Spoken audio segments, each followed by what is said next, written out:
Hola querida familia, quisiera compartir con ustedes la palabra del Señor, hoy con el Salmo 27.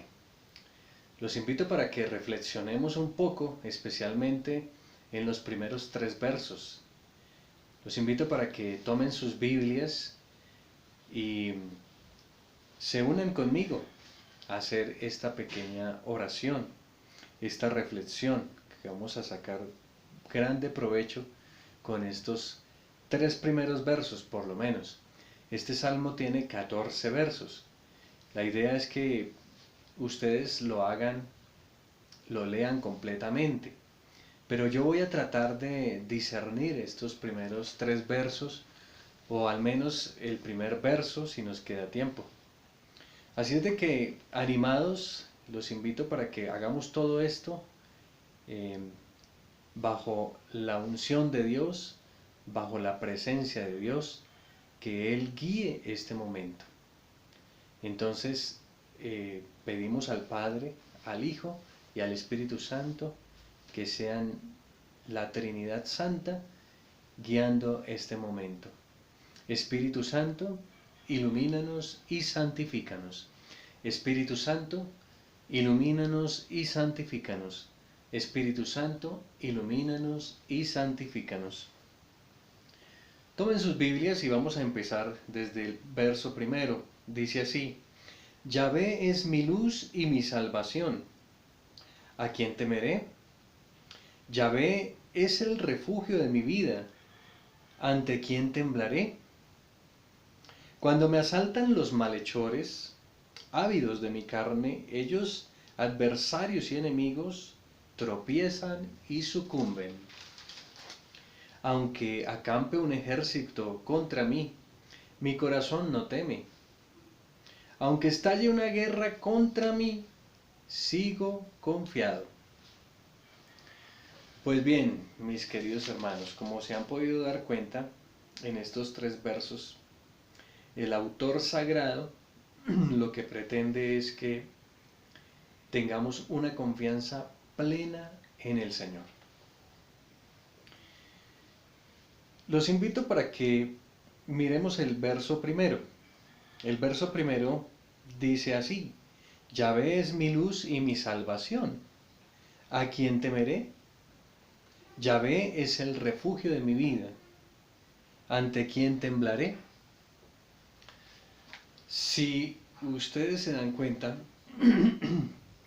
este primer verso tiene 3 características especiales hacia Dios. La primera es que Él es luz. La segunda, que Él es salvación. Y la tercera, que Él es refugio. Otra cosa que podemos analizar de este primer verso es que tiene 2 oraciones afirmativas. Dice: Yahvé es mi luz y mi salvación. Es una oración afirmativa. La segunda es: Yahvé es el refugio de mi vida. Y tiene 2 preguntas. 2 preguntas que en este caso son preguntas retóricas. Quiere decir que tienen implícita la respuesta.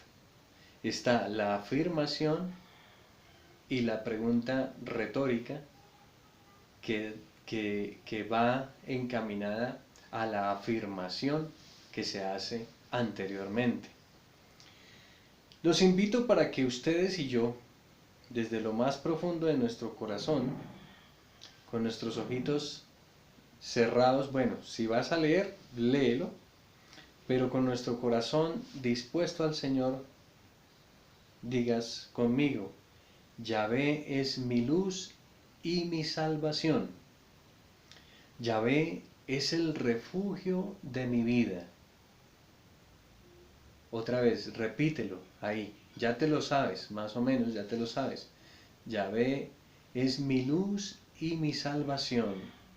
Yahvé es el refugio de mi vida. Y están las preguntas. Si Yahvé es mi luz y mi salvación, ¿a quién temeré? Si Yahvé es el refugio de mi vida, ¿ante quién temblaré? Mire, existen dos miedos. Hay un miedo que es el miedo humano, que todos lo hemos vivido, que en cualquier momento de nuestra vida lo hemos experimentado. Miedo a que tiemble. Cuando tiembla, da miedo. Cuando hay un terremoto, da miedo. Miedo cuando alguien lo acecha a uno, lo quiere atormentar o lo quiere robar. Miedo, por ejemplo, eh, a lo que se está viviendo hoy en día, a estar contagiado del COVID-19. En la vida siempre vamos a tener muchos miedos, pero hay un miedo que es el miedo espiritual. Y el miedo espiritual, ese sí no se lo aconsejo a nadie. Tenemos derecho a tener miedo humano, porque somos humanos y tenemos derecho a tener ese miedo y es natural que nosotros tengamos miedos. Pero lo que no debe pasar en nuestra vida como cristianos y como católicos que hemos resucitado con Cristo es tener miedo espiritual. Por eso en el primer verso es muy claro. Dice, Yahvé es mi luz y mi salvación. ¿A quién temeré? A nadie voy a temer cuando tengo conciencia, cuando estoy convencido, cuando estoy seguro de que Yahvé es mi luz y mi salvación. Yahvé es el refugio de mi vida. ¿Ante quién temblaré? No me puede dar miedo de absolutamente nada ni de nadie. No puedo temblar porque estoy refugiado en Dios. Y cuando yo me refugio en Dios, Él es el que llena mi vida. Él es el que toma mi vida. Es decir, les voy a poner ejemplos también con la palabra de Dios. Jesús sintió miedo humano allá en el huerto de los olivos, cuando llegó la hora de ser entregado, cuando llegó la hora de ser martirizado, ser torturado, ser llevado como cordero al matadero. Jesús entra en pánico, entra en agonía. Miremoslo, por ejemplo, ahí en San Mateo capítulo 26, verso 36 en adelante. Leámoslo desde el verso 37. Y tomando consigo a Pedro y a los dos hijos de Zebedeo, comenzó a sentir tristeza y angustia. Algo así como lo que estamos experimentando hoy en día. Algunas personas no tienen trabajo, algunas personas ya se les están acabando los ahorros que tienen, algunas personas los han sacado de sus trabajos. Muchas personas se sienten con un futuro incierto. Y no es solamente, o sea, somos todos. Eres tú y soy yo. Estamos viviendo un futuro totalmente incierto. Y eso hace que nosotros entremos en angustia. Pero miren, yo quiero que tengamos en cuenta esto. Jesús también tuvo angustia. Mire cómo lo dice aquí. Comenzó a sentir tristeza y angustia.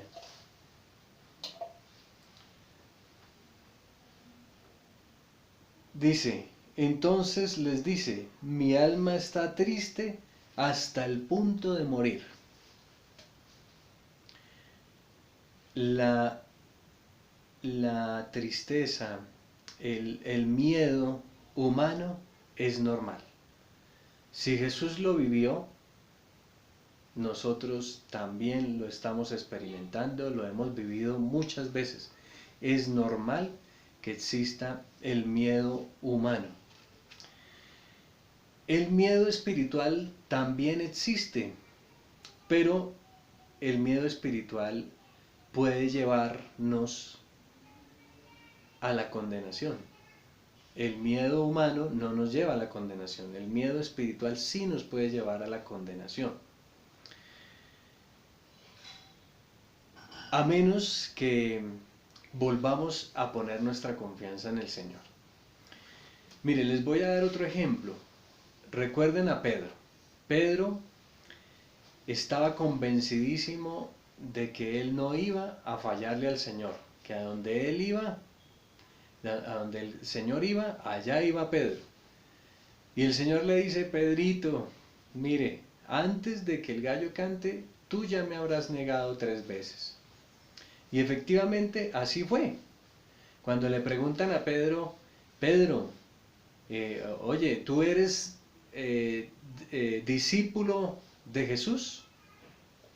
Y Pedro se llenó de miedo. En ese momento se llenó de miedo, un miedo que es natural, es el miedo humano, porque sabía que donde dijera que sí, lo iban a matar igual que a Jesús. Entonces es el miedo que llega en ese momento humano, que es normal. El problema es la respuesta. La respuesta de Pedro es: no, no, no, yo no lo conozco. Incluso dice la palabra de Dios que hasta con imprecaciones, es decir, hasta con groserías, lo insultó. O sea, no, no, él no conocía al Señor. Entonces ahí es donde viene el problema, que cuando nosotros nos dejamos llenar del miedo humano y no tenemos la confianza en el Señor, la fe puesta en el Señor, teniendo claro que Yahvé es mi luz y mi salvación, y que Yahvé es el refugio de mi vida, si se me pierde eso de mi mente y de mi corazón, pues automáticamente pasamos al segundo plano, que es negar a Cristo. Y ahí es donde viene el problema, queridos hermanos. Cuando nosotros rechazamos al Señor, ¿cuántas veces lo hemos negado y no nos hemos dado cuenta? En este tiempo es un tiempo donde debemos estar, como dice aquí el escritor sagrado: Yahvé es mi luz y mi salvación. ¿Ante quién temeré? Yahvé es el refugio de mi vida. ¿Quién me hará temblar? Nadie, nadie me hará temblar. Algo muy importante: Jesús siempre nos está sanando de esos miedos, siempre. Viene una tentación como la que vivió Pedro, viene un pecado como el que cometió Pedro, pero automáticamente o más adelante siempre aparece el Señor a rescatarnos, el Señor a librarnos de ese miedo espiritual, para hacernos ver que Él murió por mí, para hacernos ver que Él ya pagó por todos nuestros delitos. Cuando Cristo se aparece nuevamente a Pedro, como lo vemos allá en el capítulo, en el capítulo 21 de San Juan, desde el verso 15 en adelante, que se le aparece Jesús a los discípulos y le pregunta a Pedro: Pedro, ¿me amas? Sí, Señor, yo te amo. Pedro, ¿me amas? Sí, Señor, te amo. Pedro, ¿tú me amas? Señor, tú lo sabes todo. Tú sabes que te amo, ¿sí? El Señor vuelve y nos da esa gracia. Vuelve y nos da esa gracia.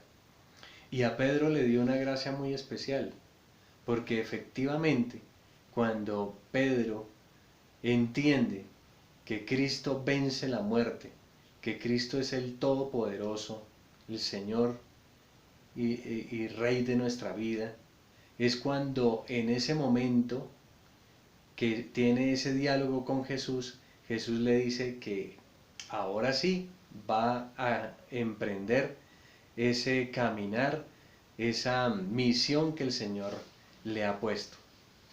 Al punto de que vemos en los Hechos de los Apóstoles capítulo 4, verso 13, que Pedro se llena tanto del Espíritu Santo, se llena tanto de esa fe, de esa confianza, sabe que Jesús es la luz, que Jesús es su luz, que Jesús es su salvación, que Él es el refugio de su vida, lo tiene claro, y ahí es cuando Él predica con fuerza, predica con poder y no le importa que lo maten, no le importa nada. Lo que le importa es anunciar a Cristo, no le importa que se le venga el mundo encima, no le importan las deudas, no le importa la pandemia, no le importa la situación económica, no le importa absolutamente nada de eso, porque entiende que Jesús es su luz y su salvación, que Jesús es el refugio de su vida. Así es de que en ese momento, mire lo que pasa.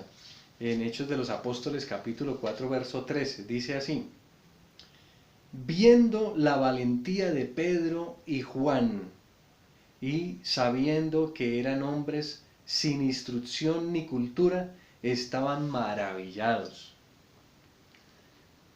Cuando uno entiende que Jesús, que Dios es nuestra luz y nuestra salvación, cuando uno entiende que Jesús, que Dios es el refugio, es cuando, aunque seamos ignorantes, aunque seamos como le pasó a Pedro, que era un pescador, Dios hace grandes maravillas en tu vida. Dios hace grandes maravillas como lo hizo en Pedro. Por eso, mis queridos hermanos, yo los invito para que no pierdan de vista esto. Nosotros debemos tener claro que Jesús es nuestra luz, que Jesús es nuestro Salvador, que Jesús es nuestro refugio. Y si Él es nuestra luz, nuestro Salvador y nuestro refugio, no debemos temer a nada. A nada es a nada. Por eso es que he querido traer este mensaje. El Señor me ha puesto en el corazón que hable aquí a través de este medio, porque sé que muchas personas se están sintiendo en estos momentos angustiadas, se están sintiendo con depresiones, están peleando con su esposo, con su esposa, están en una situación que los está llevando al borde de la locura, al borde del colapso. Pero por eso hoy la palabra de Dios nos tiene que animar y nos tiene que zarandear para decir: oye, recuerda que yo di la vida por ti, recuerda que yo soy tu Salvador, recuerda que yo soy tu luz. ¿Por qué pones tu confianza en otras cosas? ¿Por qué pierdes la fe? El Señor te está diciendo que hoy te levantes, que tomes esa preocupación, la dejes en las manos del Señor y te levantes y digas: Jesús es mi Salvador, Jesús es mi luz, Jesús es mi refugio. Porque sigue el Salmo, y sigue el Salmo diciendo unas cosas maravillosas. A mí me encanta el verso 2, verso 3, me parecen maravillosos. Cuando me asaltan los malhechores, ávidos de mi carne, ellos, adversarios y enemigos, tropiezan y sucumben. Aunque acampe un ejército contra mí, mi corazón no teme. Oiga, otra vez: aunque acampe un ejército contra mí, mi corazón no teme. Aunque estalle una guerra contra mí, sigo confiado. No sabemos qué va a pasar. No sabemos cómo va a ser nuestro futuro más adelante, pero lo que sí les digo es que no podemos perder la fe. No debemos tener miedo espiritual, porque el miedo espiritual nos lleva a la ruina, nos lleva a la desgracia y nos puede llevar a una condenación. Así es de que, mis queridos hermanos, con todo el corazón los animo para que sigan adelante, para que sigan perseverando, para que sigan luchando, para que sigan orando. No nos cansemos de orar, no nos cansemos de pedirle al Señor. Una de las oraciones que tenemos que pedirle al Señor, y lo digo con llanto, es decirle al Señor: Señor, te quiero ver pronto en la Eucaristía, te quiero recibir sacramentalmente. Es algo de lo que debemos anhelar con todo el corazón, y para cuando llegue ese día, estar preparados. Hermanos, de verdad, sigamos perseverando, sigamos luchando. Los animo a que se sigan inscribiendo en las vigilias, para que sigamos perseverando en la oración, porque Dios se va a glorificar grandemente en cada uno de nosotros. Así sea.